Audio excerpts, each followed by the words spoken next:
जीवम जीवम दव्वम जन्मर्वस हेण जेरणे दिट्टम देविन्दविन्दवन्दं वन्दे तं सर्वदा शिरसा।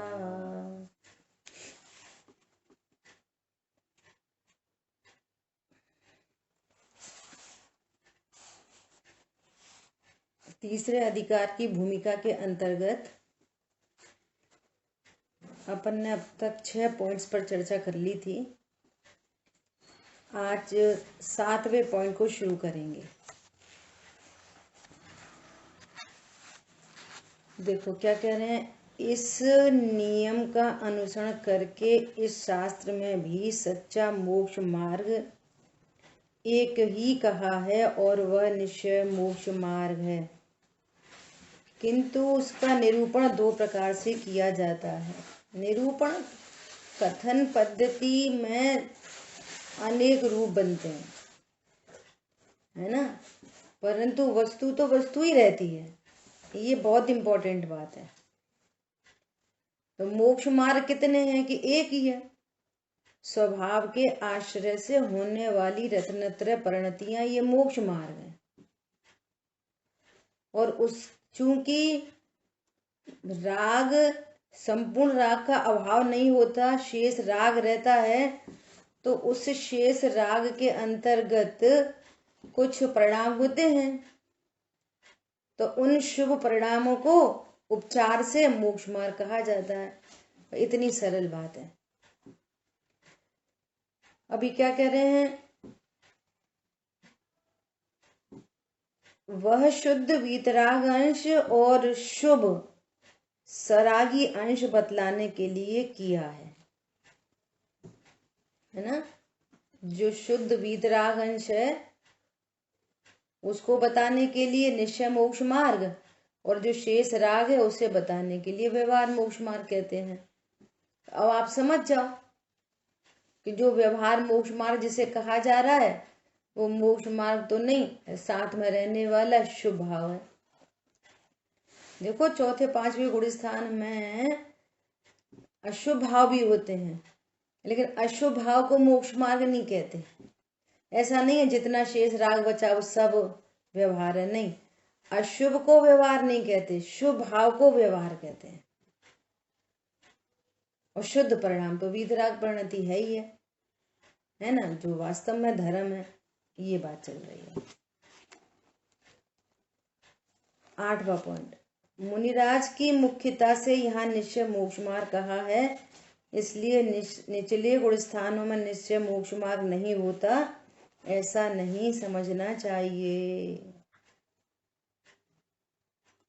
निचले 5वें 6ठे गुण स्थान में असमग्र रत्नत्रय होता है, ऐसा पुरुषार्थ सिद्धि उपाय गाथा नंबर 211, नियम सार, समय सार जी, चारित्र पावड़, है ना, इन अनेक जगह इसका उदाहरण दिया है कि चौथे 5वें गुण स्थान में रत्नत्रय प्रकट हो जाते हैं, निश्चय मोक्ष मार्ग प्रकट हो जाता है। श्री बृहद द्रव्य संग्रह टीका 41 में कहा है कि बाह्य अभ्यंतर दोनों प्रकार के रत्नत्रय को धारण करने वाले मुनि, आरिका, श्रावक तथा श्राविका इस चतुर संग में गाय को बछड़े में प्रीति होती है, उस समान उसी पृष्ठ पर स्थिति गण की व्याख्या करते हुए कहा है कि भेदा भेद रत्नत्रय के धारक मुनि, आरिका, श्रावक, श्राविका इन 4 का संग है। मतलब मुनि को, श्रावक को, श्राविकाओं को, है ना, इनको निश्चय व्यवहार रत्नत्रय पाया जाता है ना। तो निश्चय रत्नत्रय तो 3 कषाय चौकड़ी के अभाव की वीतरागता, 2 कषाय चौकड़ी के अभाव की वीतरागता, ये निश्चय रत्नत्रय हो गया। और साथ में रहने वाले अणुव्रत का पालन, महाव्रत का पालन, ये व्यवहार मोक्ष मार्ग हो गया।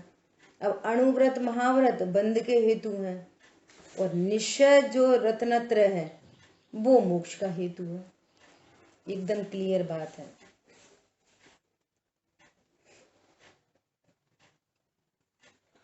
क्या कहें, कभी कुछ ऐसा लगता है कुछ मत कहो, ठीक है, ऐसे ही चलता है।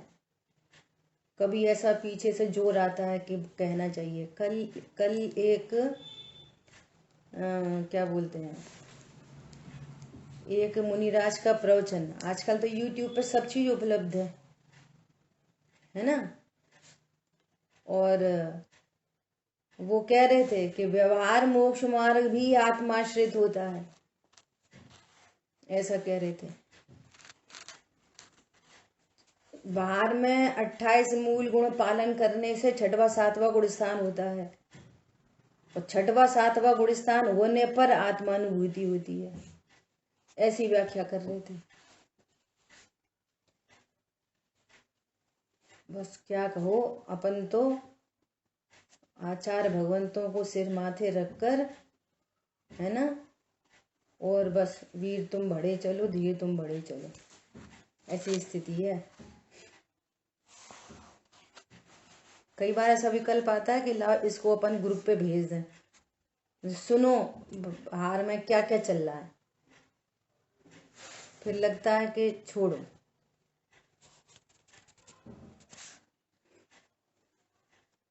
मतलब कहने का मतलब ये है कि राग द्वेष करने का मैटर नहीं है, मैटर ये है कि दुर्लभता बहुत ज्यादा है, मैटर इस बात का है, दुर्लभता बहुत अधिक है।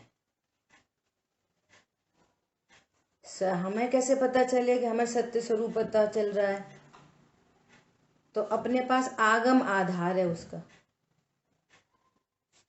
अपने पास उसका आधार आगम है। आगम से, युक्ति से, न्याय से, परीक्षा प्रधानी होकर, किसी की नहीं मानना, परीक्षा प्रधानी होकर वस्तु स्वरूप का भली प्रकार से निर्णय करना चाहिए। यदि आप परीक्षा प्रधानी होकर निर्णय नहीं करते तो उसका बहुत लॉस है। किसी के कहने पर 2 + 2 = 4 मान लोगे, और किसी के कहने पर 2 + 2 = 4.2 मान लोगे, कोई 3.9 बोलेगा 3.9 मान लोगे। क्यों? आपने परीक्षा नहीं की, है ना। अब बाहर में तो सब उदय की व्यवस्था है, बाहर में अणुव्रत है तो उदयाधीन है, महाव्रत है तो उदयाधीन है, सम्यक दृष्टि हो उसको भी उदयाधीन है, मिथ्या दृष्टि को अणुव्रत महाव्रत हो उसको भी, दोनों को उदयाधीन है।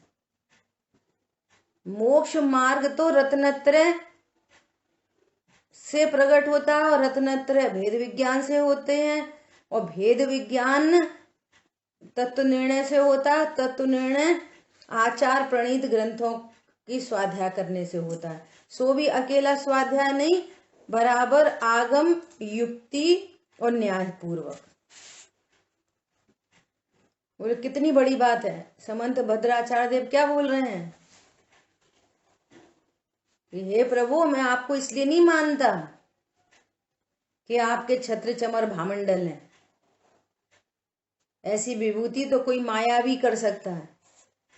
देख लो 25वें तीर्थंकर आ गए, है ना, और उनको कैसा अडिग श्रद्धान के तीर्थंकर 24 होते हैं, 25 नहीं होते।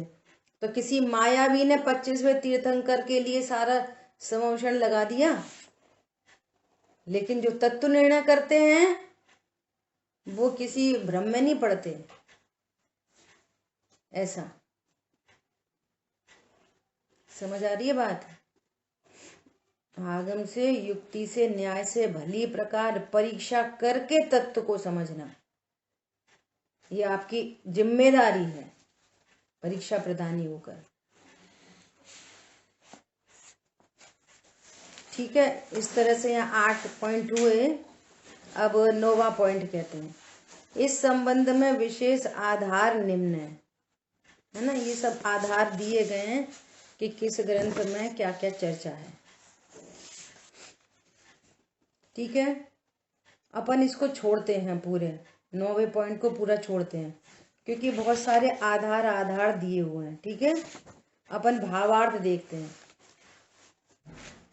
पीछे पेज पे है 94 पेज पे भावार्थ। इस प्रकार मिथ्यात्व परिणति का त्यागी होने पर शुद्ध स्वरूप का अनुभव होने से साक्षात रत्नत्रय घटित होता है। आगे कहा है कि भावार्थ इस प्रकार है, सम्यक दर्शन ज्ञान चारित्राणि मोक्ष मार्ग।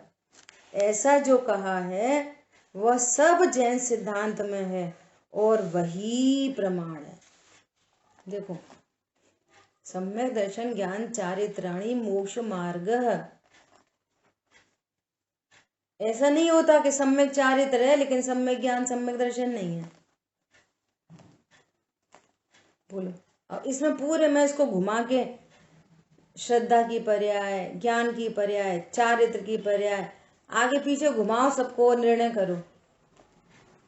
ऐसा हो सकता है कि सम्यक चारित्र हो और सम्यक ज्ञान सम्यक दर्शन नहीं हो? बोलो, कौन बताएगा आप लोगों में से? तीनों एक ही साथ होते हैं। अल्प मात्रा में हो, अधिक मात्रा में हो, क्वांटिटी अदल बदल हो कम ज्यादा हो सकती है, लेकिन ऐसा कभी नहीं हो सकता कि सम्यक चारित्र हो सम्यक दर्शन सम्यक ज्ञान नहीं हो। नंबर 1, सम्यक चारित्र के नाम पर, हाँ बोलिए। सम्यक दर्शन के साथ ही सम्यक चारित्र लागू पड़ता है। हाँ, बहुत बढ़िया है ना। एक बात। नंबर दूसरी बात, सम्यक चारित्र शरीर की क्रिया नहीं। दूसरी वेरी इंपॉर्टेंट बात, हम किसको देख के बोल रहे हैं सम्यक चारित्र? बोलो, नग्न दशा को, पीछी कमंडल को, किसको कह रहे हैं सम्यक चारित्र? चार हाथ जमीन को देख के चलने वाले को, वो सम्यक चारित्र नहीं। ये तो शुभ भाव हैं सारे के सारे, जो उसके परिणाम। हाँ, कौन से परिणाम? वीतराग परिणाम, वो सम्यक चारित्र जो है ना। हाँ। अब उल्टा करो, ऐसा हो सकता है कि सम्यक दर्शन हुआ हो और सम्यक ज्ञान और सम्यक चारित्र नहीं हुआ हो? ऐसा हो सकता है? ऐसा भी नहीं हो सकता। क्यों भैया? ये तो विषय भोगों में दिखाई दे रहे हैं, इन्हें काय का सम्यक चारित्र है? सम्यक दृष्टि तो है लेकिन सम्यक चारित्र नहीं है।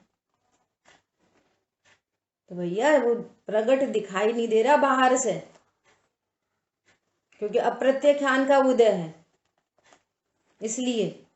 लेकिन यदि जिसको सम्यक दर्शन हुआ है उसको अनंतानुबंधी के अभाव रूप सम्यक चारित्र होता ही है, अंश मात्रो भले, लेकिन होता ही है।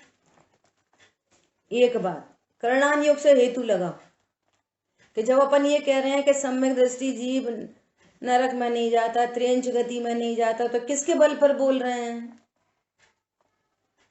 कि जो बंध मिथ्यात्व और अनंतानुबंधी से होता है वो बंध नहीं हो रहा, अनंतानुबंधी से होने वाला बंध नहीं हो रहा। इसका मतलब क्या है? अनंतानुबंधी नहीं है। तब अब जब अनंतानुबंधी राग द्वेष नहीं है, इसका मतलब है कि उसके अभाव रूपी रागता है। पॉइंट समझ में आया? बोलो, करणान योग से कैसे सिद्धि हो रही है? कि जब हम ये कह रहे हैं, आगम का वचन है कि जो सम्यक दृष्टि जीव होते हैं वे नरक नहीं जाते, त्रियंच गति में नहीं जाते, देव गति में भी व्यंतर और उसमें नहीं जाते, भवनवासी में स्त्री नहीं बनते, एक इंद्री, दो इंद्री, तीन इंद्री नहीं बनते। तो ये बंध तो अनंतानुबंधी और मिथ्यात्व से होता था। इसका मतलब अनंतानुबंधी राग द्वेष नहीं है। और जब अनंतानुबंधी नहीं है, इसका मतलब क्या है? 4 - 1 = 3। तो -1 हुआ तो फिर उसके बदले में कुछ प्रकट हुआ कि नहीं हुआ? वीतरागता प्रकट हुई। इसका ही नाम तो सम्यक चारित्र है। पॉइंट समझ में आ गया?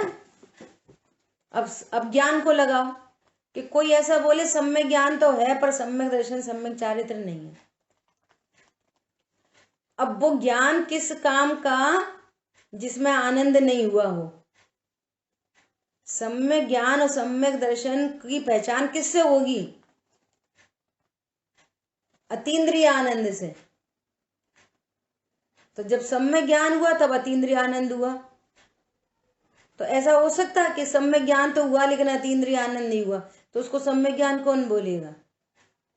इसका अर्थ है कि सम्यक दर्शन, सम्यक ज्ञान, सम्यक चारित्र तीनों एक साथ उत्पन्न होते हैं। ज्ञान एक बार में सम्यक होता है, श्रद्धा एक बार में सम्यक होती है, चारित्र की परिणति में कषायों के अभाव रूप क्रम पड़ता है।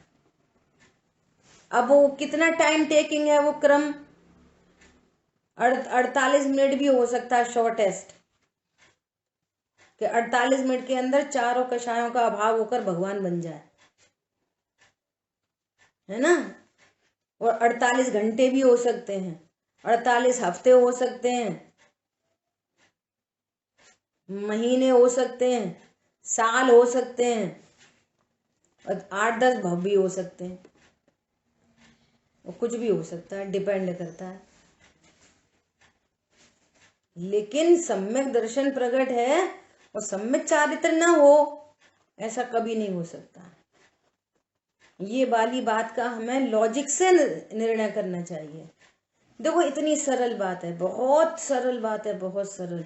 अपन 2 दृष्टांत से इस बात को पक्का करेंगे। कैसे? रस्सी पड़ी थी और हमको लगा कि सांप है। अब देखना, रस्सी तो रस्सी है, रस्सी तो रस्सी है, ये रस्सी में तो कुछ हो नहीं रहा, न वो नई रस्सी बन रही और न वो सांप बन रहा, वो तो रस्सी पड़ी है कोने में। लेकिन हमारा ज्ञान ने क्या जान लिया कि ये सांप है, तो इसको अज्ञानता कहते हैं, है ना। और श्रद्धा में भ्रांति हो गई, और चारित्र की परिणति में फिर क्या उत्पन्न हुआ? भय उत्पन्न हो गया। समझ आ गई बात? अब भेद ज्ञान की टॉर्च डाली और लाइट पड़ी उस पर, तो क्या हुआ? अरे तो रस्सी है। राइट नॉलेज हुई तो राइट बिलीव हुआ और राइट कंडक्ट हुआ, तो भय नहीं हुआ, और क्या हो गया? निर्भयता प्रकट हो गई, आनंद प्रकट हो गया। अरे अरे ये तो काम की चीज है, हम ढूंढ रहे थे, रस्सी बांधनी थी। बोलो, इतनी सरल बात है। क्या मैं देख तो लिया हमने सांप है, ज्ञान तो सही हो गया, लेकिन विश्वास नहीं हो रहा। बोलो ऐसा होगा? बिल्कुल लौकिक का एग्जाम्पल है। हम जिस रस्सी को सांप समझ रहे थे और हमें दिख गई कि हाँ ये रस्सी है, तो ऐसा होगा? नहीं, दिख तो रस्सी रही है पर हमको बिल्कुल विश्वास नहीं हो रहा कि ये रस्सी नहीं है, और हमको अभी भी डर लग रहा है। ओ भैया बहुत डर लग रहा है। ऐसा होगा? बोलो, ऐसे ही समझो। रस्सी दिखने के बाद डर नहीं रहेगा। हाँ, बहुत बढ़िया। बोलिए अजय भैया। यीशु कह रहा है कि आत्मा को जान तो लिया है पर मैं आत्मा हूं ऐसा विश्वास नहीं हो रहा है। हाँ, वही उसी पॉइंट पे आ रहे थे। तो ऐसे जानने को जानना ही नहीं कहते। क्या बोला? ऐसे जानने को जानना नहीं कहते। कि हमने ऐसे तो जान लिया कि आत्मा है पर विश्वास नहीं हो रहा, तो ऐसा कैसे जाना तुमने कि विश्वास नहीं हो रहा? ये जानना ही नहीं है। ये कैसा जानना है? ये ऐसा जानना है कि वो 5 साल का 6 साल का बच्चा क्रिकेट खेल रहा है और एक व्यक्ति दौड़ते हुआ आया, चल पप्पू तेरे पापा खत्म हो गए, चल घर चल। अब तो बैटिंग कर रहा है। अरे तेरे को समझ में नहीं आई? तेरे को तूने सुना नहीं कि सुन भी लिया, समझ लिया। अंकल आप जाओ प्लीज, चल चल तू बैटिंग कर, बॉलिंग कर तू। तो बोलो उसने सुना समझा कि नहीं? बोलो, उसने सुना कि नहीं सुना? उसने समझा कि नहीं समझा? बोलिए। समझा नहीं। समझा ही नहीं। हाँ, वो भाव ग्रहण नहीं हुआ कि पापा खत्म हो गए मतलब क्या। इसका मतलब है ये बाल बुद्धि है। ये ऐसा काम कोई बाल बुद्धि कर सकता है, ऐसा काम कोई समझदार नहीं कर सकता। और जिसको ऐसा सुना दूर से ही वो फेंकेगा बल्ला। समझो मान लिया उसकी सेंचुरी लगने वाली थी, फेंक देगा बल्ला वो रखी सेंचुरी, अरे मेरे पापा खत्म हो गए, दौड़ के भाग के जाएगा। समझ में आ रही बात? अब अपन आत्मा के केस में बात करें, इसलिए बात कही जा रही है। आगम से सबसे हमें तो पता ही नहीं हम कौन है, हम लड़की हैं कि लड़का है, स्त्री हैं कि पुरुष हैं, हमको मालूम ही नहीं है ना। अब हम आगम से सुना हमने पहली बार, अरे तुम लड़की लड़का नहीं, तुम जीव हो, तो इतने में क्या समझ में आ जाती है कि मैं जीव हूं। तो 6-7 तत्वों का निर्णय कराया, 6 द्रव्य का निर्णय कराया, शरीर की क्रिया बताई। देखो ये शरीर की क्रिया होती है, बोलो आंख से देखते कि कान से देखते। अब जे युक्ति न्याय लॉजिक चालू हो गया। देखो आंख खुली है, तुमने मैं देखा ही नहीं, आंख खुली थी। देखो डेड बॉडी की आंख खुली है, वो देख ही नहीं पा रही। इसका मतलब है कोई ज्ञान स्वरूपी वस्तु होती है। इसका मतलब है यहाँ ज्ञान स्वरूपी भगवान आत्मा विराजमान है। ये आगम से युक्ति से इसकी सत्ता का पता चलता है। बोलो आंख बंद है, कुछ दिख रहा कि नहीं दिख रहा? बोलो ऐसा हो सकता है आंख बंद होने पर कुछ भी जानने में नहीं आए? बोलो करके देखो अभी सब लोग आंख बंद करो, कुछ जानने में आ रहा कि नहीं आ रहा? सब कुछ जानने में आता सब है। जानने में आ रहा। कोई बोले नहीं हमें कुछ नहीं जानने में आ रहा, अंधेरा अंधेरा लग रहा है। अरे अंधेरा अंधेरा भी जानने में आ रहा नहीं आ रहा? सिद्धि हो आगम से युक्ति से न्याय से सिद्धि हो रही है यहाँ पे जीव नामक वस्तु की। इसको कहते हैं जानना। और जानने पर वो श्रद्धान हो रहा है और एक रूप निर्णय हो गया, कारण एकदम कारण। हाँ यहाँ पर ज्ञान स्वरूपी भगवान आत्मा मैं ही हूं, कोई और नहीं, मैं ही हूं। अरे जिसको लड़का लड़की कहते हैं, भगवान आत्मा निकल जाने के बाद इसको जला देते हैं लकड़ी पे रख के। और जैसे लकड़ी जलती है ना धू धू करके, ऐसी जो शरीर जलता है, इसका मतलब भी दोनों एक ही क्वालिटी के हैं। लकड़ी और शरीर एक ही क्वालिटी के हैं, इनमें कोई फर्क नहीं है। जैसे लकड़ी जल रही है वैसे जो देह जल रही है। और ये आत्मा होती और इसमें सेंसेशन होता तो कोई डेड बॉडी जलती नहीं, वो उड़ के भागने लग जाती। फीलिंग बॉडी नहीं है, ये आगम और युक्ति लग रही है। अब आपने युक्ति से निर्णय किया। अब कोई जीव है, इतनी इतनी बड़ी बड़ी युक्ति दी जा रही है आचार्य भगवान के द्वारा, ज्ञानी धर्मात्माओं के द्वारा, जो सरल कर रहा है विषय को उसके द्वारा, पर वो ऐसे ही ऊपरी ऊपरी सुन लेता बच्चे सरी का, तेरे पापा खत्म हो गए, तो फिर वो भयभीत भी बना रहता है 24 घंटे। समझ में आ रही है? और जिसने आगम से युक्ति से न्याय से लॉजिकली इस बात को अपने ज्ञान में निर्णय किया है, इसलिए बार बार बात कही जाती है मेक वन डिसीजन। आप एक निर्णय करो, आगम युक्ति से निर्णय करो, लॉजिकली विचार करो, पूरे विचार तत्व निर्णय करने के लिए। और जिसको एक सटीक निर्णय हो जाता है, कार्य रूप परिणमित हो जाता है, रत्नत्रय प्रकट हो जाते हैं। पता चल गया आत्मा कभी मरता, देह मरे भले मैं नहीं मरता, अविनाशी हूं आत्मस्वरूप। ये देह मरेगी, मैं नहीं मरूंगा, और देह के वियोग से मैं मरता नहीं हूं। अब देखो कब तक शरीर रहे, देखो जो मेरे कारण इसको जिंदा कहते हैं और समझ रहा है उल्टा, मिथ्या दृष्टि से उल्टा समझता है, वो समझ रहा है इसके कारण मैं जिंदा हूं। है उल्टा, मेरे कारण ये मरे मराए को जिंदा कहा जाता है। ऐसी अद्भुत बात है ना? तो अब बोलो, जिसने निर्णय किया तो उसका श्रद्धान सम्यक है, तो कारण में ही निर्भय हो जाएगा कि नहीं हो जाएगा? बताओ, कारण में ही निर्भय हो गया। अब ये निर्भयता की तो लक्षण है सारे के सारे। डॉक्टर कह रहा है कि ब्लड चढ़ाओ, हाँ नहीं, हमारा त्याग है, आयु कर्म रहेगा। कोई ब्लड मेरे में चढ़ेगा क्या? मेरे को ब्लड से लाभ होगा क्या? तो तुम में नहीं चढ़ेगा, चढ़वा लो ना। कि नहीं, ऐसा क्या जीवन अनंत जीवों का घात करके इस देह को बचाया जाए। मैं तो बचा बचाया तत्व हूं। क्या बोला? मैं तो बचा बचाया तत्व हूं। वो ब्लड मेरे थोड़ी कुछ काम आने वाला है। और आयु कर्म का, इन दोनों का कॉन्ट्रैक्ट आयु कर्म के अधीन है। तो ऐसे निर्णय पूर्वक उस जीव को ऐसे भाव उत्पन्न होते हैं। कोई ब्लड नहीं, कोई एलोपैथी नहीं, और ऐसा लग रहा है, ऐसा लग रहा है, ऐसा लग रहा है, अंतिम समय इस मनुष्य पर्याय का अंतिम समय मेरा नहीं। क्या बोला? मनुष्य पर्याय का अंतिम समय मेरा नहीं। भैया हमारा अन्न जल का त्याग है। भोजन से मैं थोड़ी जीता हूं। ये तत्व ज्ञान का बल है।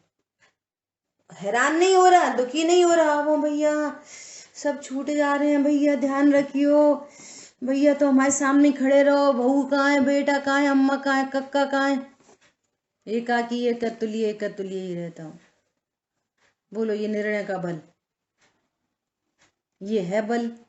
और नहीं तो जनरल में मरे जा रहे, वो मरे जा रहे, हाय मरे जा रहे, ये लइयो वो लइयो, कोई सुनता नहीं है, टाइम से दवाई नहीं दे रहे, क्लेश क्लेश क्लेश क्लेश क्लेश। तो दादा स्वाध्याय में बैठते थे, हाँ वो बैठते थे, बाल बुद्धि है, दादा नहीं है, वे बाल बुद्धि है। समझ में आ रही है? इस समझ को समझ कहते ही नहीं है, ये समझ ही नहीं है ये। इसलिए दृष्टांत दे रहे हैं कि अगर आपको वहां रस्सी दिख गई तो भी भय रह जाएगा। यदि यहाँ ज्ञान स्वरूपी भगवान आत्मा हूं ऐसा निर्णय हुआ, बोलो, तो भी मरण का भय रह जाएगा? हो नहीं सकता। देखो सामने बहन जी बैठी हैं, नीरज जी, और इनकी जो भाव भंगिमा है उससे अब हमको भी अच्छा लगता है कि सामने लोग बैठे हैं और ये लोग समझ रहे हैं बात को। इसलिए हम आपसे बोल रहे हैं 2-3 दिन से रोज वीडियो ऑन कर लिया करो।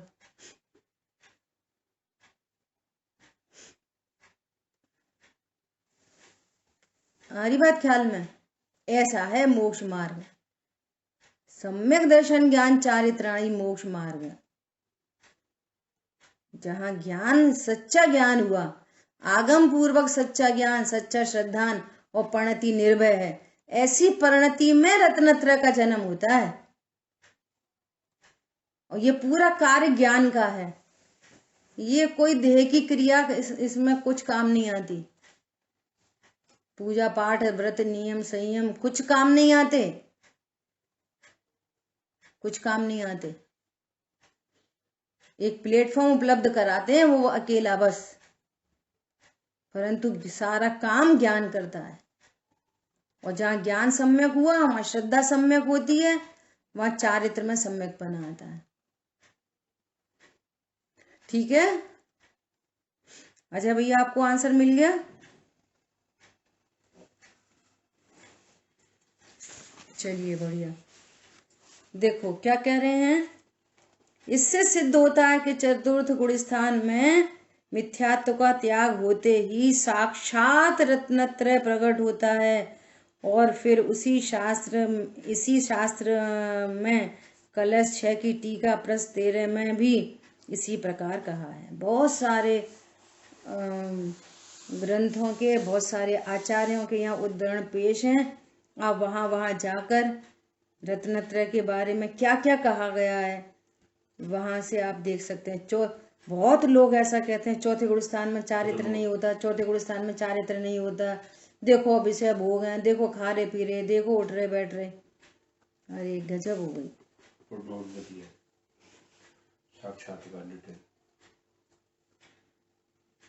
इसलिए भैया खुद लॉजिक से तत्व निर्णय करना। यदि चौथे गुण स्थान में चारित्र नहीं होता, चारित्र मतलब शांति, चारित्र मतलब निर्भयता, चारित्र मतलब साम्य भाव, समझ में आ रही है बात? चारित्र मतलब निशंकता, निर्भयता, निर्वांशकपना, अमूर्तता, यह है चारित्र का मतलब। कछु खाएं कछु नहीं खाएं, वो छोड़ दें वो धर लें, ये इसका नाम चारित्र ही नहीं है, वो है चारित्र। कोई बोले चारित्र नहीं होता तो कह रहे हैं कि भैया तो फिर आप ऐसा मानो कि सम्यक दर्शन भी नहीं होता, सम्यक ज्ञान भी नहीं होता। यदि सम्यक दर्शन हुआ है, सम्यक ज्ञान हुआ है, सम्यक चारित्र भी हुआ है, भले अंश हो, हम नहीं मानेंगे। पता है अपन लोग बर्थडे मनाते ना बच्चे की, तो कब से मनाते हैं? बर्थ डेट से मनाते हैं, जब वो जन्मा, है ना। और सिद्धांत में माँ के गर्भ में आया, बस स्टार्ट हो गई उसकी आयु कर्म का क्षय होना। वहां से 20 साल समझो, फॉर एग्जाम्पल 20 साल की आयु लेके आया और अभी 1 सेकंड हुआ उसको आके, तो 20 साल माइनस 1 सेकंड, 20 साल माइनस 2 सेकंड, 20 साल मतलब माइनस 48 मिनट, 20 साल माइनस 1 मिनट, 1 दिन। समझ में आ रही है? वहां से मनुष्य आयु की स्टार्टिंग वहां से चालू हो जाती है जहां से गर्भ में आया है। वहां से नहीं है जन्मदिन, वहां से नहीं है जहां से जन्म हुआ है। जन्मदिन वो है जहां गर्भ में आया है, वो जन्मदिन है मनुष्य आयु का। ले लिया उसने जन्म मनुष्य गति में। बात समझ में आ रही है? और 20 साल की आयु है, तो यदि उसको आके 2 घंटे हो गए तो 20 साल माइनस 2 घंटे करो, घटती जा रही मनुष्य आयु। सारा कार्यक्रम उल्टा है, स्वाध्याय करें तब उल्टा समझ में आए। हम समझे बड़े हो रहे, अब बड़े हो रहे, अब बड़े हो रहे, मनुष्य आयु घट रही है। तत्व ज्ञान नहीं किया, जाने कहाँ गिरेगा जाके। बड़े हो रहे हैं, खुशी मना रहे हैं, बड़े हो रहे, मनुष्य आयु घटती चली जा रही है। 2 ही साल बचे हैं, 18 साल का हो गया बच्चा, हम कह रहे हैं अरे हमारा बच्चा 18 साल का हो गया। यहाँ पर कह रहे हैं 2 ही साल बच रहे हैं बस। वहां से चालू है मनुष्य आयु, गर्भ से। अब सुनना ध्यान से। अब जब गर्भ में ठहरा तो वो माँ को ही नहीं पता कि मेरे गर्भ में कुछ ठहर गया है। बोलो अब ठहरा कि नहीं ठहरा? पता चलेगा 2 दिन बाद, 3 दिन बाद, 4 दिन बाद, तब पता चलेगा, है ना। तो क्या मानोगे? वो पर्याप्तियां, खल भाग, रस भाग, किससे हड्डी बनेगी, किससे खून बनेगा, किससे मज्जा बनेगी, किससे नाक बनेगी, किससे मुंह बनेगा, अंतर मुहूर्त के अंदर सब सेटिंग हो गई। वहां पे बच्चे का डेवलपमेंट चालू हो गया, पर्याप्ति पूर्ण हो गई अंतर मुहूर्त के अंदर में। तुम्हें पता ही नहीं कि बच्चा आ गया, तो क्या कहोगे? ऐसे समझो, नहीं वो तो बच्चा जब बाहर आएगा हम तभी कहेंगे कि बच्चा हुआ, और तब तो सबको दिखने लगा। ऐसे ही 3 कषाय चौकड़ी का जब अभाव हुआ तब तो सबको दिखाई देने लगा, ओहो ये तो प्रचुर वीतराग था। ये है देखो साक्षात मोक्ष मार्गी। देखो मोक्ष चलता फिरते सिद्धों से गुरु, देखो मोक्ष मार्ग जा रहा है। लेकिन उससे पहले को आप कुछ नहीं कहोगे, पंचम गुण स्थान को कुछ नहीं कहोगे, चौथे गुण स्थान को कुछ नहीं कहोगे, तत्व निर्णय कुछ नहीं कहोगे, तो वो दशा कहां से आएगी? प्रश्न ये है। और गर्भ ठहरने से क्या होता है? 3 महीना 4 महीना से क्या होता है? वो तो होए तब जाने, होए तब जाने, होए तब जाने। होएगा तो सबको पता चल ही जाएगी। समझ में आ रही है? चौथे गुण स्थान में मोक्ष मार्ग की शुरुआत हो जाएगी। हो अनंतानुबंधी का हाँ, हो गया। बहुत बढ़िया, हो ही जाएगी। और बाहर नहीं दिख रहे, उसके कुछ सींग नहीं निकली आते सम्यक दृष्टि के। इतना बड़ा काम हो जाता है, वो अपने को ज्ञान स्वरूप अनुभव करता है, अपने को अकर्ता ज्ञायक जानता है। देह की क्रिया हो रही है, मेरी नहीं। परिणाम उत्पन्न हो रहे, मेरे नहीं। जगत में लोगों के साथ में, पत्नी, दुकान, मकान, बच्चों के साथ में लोग व्यवहार ऐसी करेगा, मेरी पत्नी, मेरे बच्चे, बेटा ढंग से पढ़ो, ढंग से खाओ, खेलो कूदो, लेकिन अंतरंग में ये निर्णय है कि परमाणु मात्र मेरा नहीं। ये निर्णय, इस निर्णय को लेके चल रहा है कार्यक्रम, परमाणु मात्र मेरा नहीं। और मुनिराज की दशा कैसी है? बाहर में भी परमाणु मात्र मेरा नहीं, अंदर में श्रद्धान है और बाहर में परमाणु, पीछे कमंडल के अलावा एक परमाणु साथ में नहीं होता। तिल तुष मात्र संग नहीं जिनके, तो वे साक्षात मोक्ष मार्गी दिखाई देते हैं। पंचम गुण स्थान में थोड़ा सा संयम होता है, थोड़ा सा असंयम होता है। चौथे गुण स्थान में तो पूरा अविरति नाम है, लेकिन कुछ नहीं हुआ ऐसा नहीं कह सकते आप। अब लॉजिक से मानोगे, स्वीकार करोगे तो आपको कोई डिगा नहीं पाएगा। और लॉजिक से आपने स्वीकार नहीं की और फिर कोई आ गया, हमने साक्षात सुना है, साक्षात। एक मुनिराज बोले, भैया फल तो पेड़ पे लगते हैं, कोई जड़ पे फल लगते हैं क्या? ऐसा उनका तर्क था। तो सब लोग बोलने लगे, हाँ सही बात है, जड़ में थोड़ी फल लगते हैं। देख लो, दर्शन को, सम्यक दर्शन को क्या कहा? दर्शन मूलो धम्मो। तो सम्यक दर्शन तो धर्म का मूल है, तो सम्यक दर्शन मूल है तो मां थोड़ी फल लगते हैं चारित्र के। चारित्रम खलु धम्मो। अब दोनों सूत्र तत्वार सूत्र जी ग्रंथ के सर्वमान्य। अब व्याख्या कैसी हो रही है और दृष्टांत कैसा लग रहा है? लग रहा सही बात है, पेड़ पे फल लगते हैं, कोई मूल पे थोड़ी फल लगते हैं।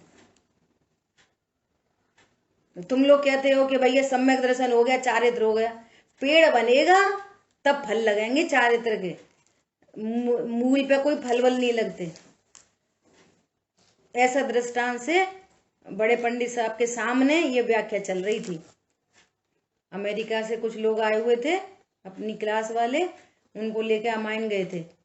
वो अमायन में पंडित साहब भी विराजमान थे और उनके साथ में बैठकर मुनिराज बैठे थे और ये व्याख्या चल रही थी वहां पर।